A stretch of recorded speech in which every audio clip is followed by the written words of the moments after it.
काय रे, लय शहाणा समजतोस का स्वतःला? तुला काय वाटलं? तू त्या आरशासमोर उभं राहून डोळे पुसले आणि बाहेर येऊन खोटं हसलास तर मला काहीच कळलं नाही?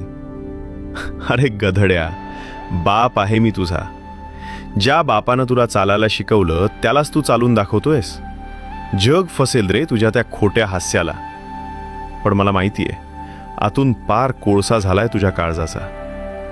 किती दिवस ओझं व्हायचंय तुला? आणि कोणासाठी?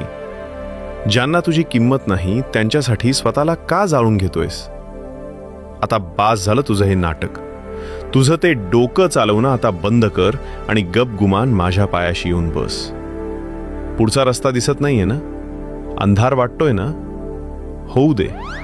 तू फक्त माझा हात धर, डोळे झाक आणि चालत राहा. खड्ड्यात नाही पडू देणार तुला. हा शब्द आहे या स्वामीचा.